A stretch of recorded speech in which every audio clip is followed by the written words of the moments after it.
ಶಿವಮೊಗ್ಗ ಲೋಕಸಭೆ ಚುನಾವಣೆಯಲ್ಲಿ ಶಿವಮೊಗ್ಗ ಲೋಕಸಭಾ ಕ್ಷೇತ್ರದಲ್ಲಿ ಅಕ್ರಮ ಆಗಿದೆ ಅನ್ನುವಂಥ ಆರೋಪ ಕೇಳಿಬಂದಿದೆ. ಈ ಆರೋಪವನ್ನು ಮಾಡ್ತಾ ಇರೋದು ಮಾಜಿ ಡಿಸಿಎಂ ಕೆ.ಎಸ್. ಈಶ್ವರಪ್ಪ. ಸುದ್ದಿಗೋಷ್ಠಿಯನ್ನು ನಡೆಸಿ ರಾಜ್ಯ ಮುಖ್ಯ ಚುನಾವಣಾಧಿಕಾರಿಗೆ ದೂರನ್ನು ಕೊಟ್ಟಿದ್ದಾರೆ.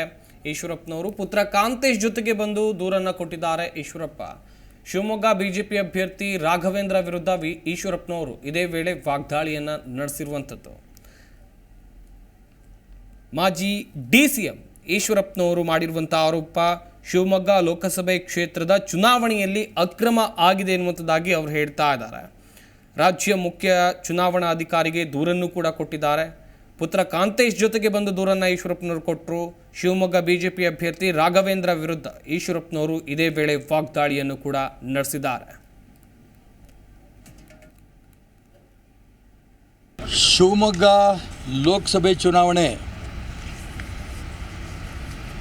ನಾಳೆ ಇರಬೇಕಾದ್ರೆ ಹಿಂದಿನ ದಿನ ಚುನಾವಣೆಯನ್ನು ಸೋಲ್ತೀವಿ ಅನ್ನೋಂಥ ನಂಬಿಕೆ ಮೇಲೆ ಭಾರತೀಯ ಜನತಾ ಪಾರ್ಟಿಯ ಅಭ್ಯರ್ಥಿ ರಾಘವೇಂದ್ರರವರು ಫೇಕ್ ಡಾಕ್ಯುಮೆಂಟ್ಗಳನ್ನು ಸೃಷ್ಟಿ ಮಾಡಿ ಅದನ್ನು ಬಿಡುಗಡೆ ಮಾಡಿದ್ದಾರೆ. ಒಂದು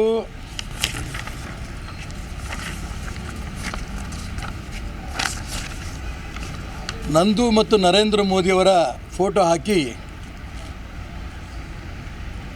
ಡೂಪ್ಲಿಕೇಟು ಗ್ರಾಫಿಕ್ಸನ್ನು ಕಳಿಸ್ಕೊಟ್ಟಿದ್ದಾರೆ. ಎರಡನೇದು ಪ್ರೆಸ್ ಮೀಟ್ ಮಾಡಿರೋಂಥ ರೂಪದಲ್ಲಿ ನನ್ನ ಪರವಾಗಿ BJPಗೆ ಓಟ್ ಕೊಡಿ ಈಶ್ವರಪ್ಪ, ನನಗೆ ತಪ್ಪಿನ ಅರಿವಾಗಿದೆ, ಕಾಂಗ್ರೆಸ್ಸಿಗೆ ಲಾಭ ಆಗುವುದು ಬೇಡ, ಈ ರೀತಿ ಫೇಕ್ ಇನ್ಫಾರ್ಮೇಷನ್ಗಳನ್ನು ಪತ್ರಿಕಾ ನ್ಯೂಸನ್ನು ನಾನೇ ಮಾಡಿದ್ದೀನಿ ಅನ್ನೋ ರೂಪದಲ್ಲಿ ಕಳಿಸ್ಕೊಟ್ಟಿರೋದು ಇದು ನಿಜಕ್ಕೂ ಕೂಡ ಒಂದು ರೀತಿಯ ಪ್ರಜಾಪ್ರಭುತ್ವಕ್ಕೆ ಮಾಡಿರೋಂಥ ದ್ರೋಹ. ಶಿವಮೊಗ್ಗ ಜಿ ಕನ್ನಡ ನ್ಯೂಸ್ ಈಗ ನಿಮ್ಮ ಮನೆಯಲ್ಲೇ ನೋಡಿ. ಎಲ್ಲ ಕೇಬಲ್ಗಳಲ್ಲಿ ಈಗ ಲಭ್ಯ.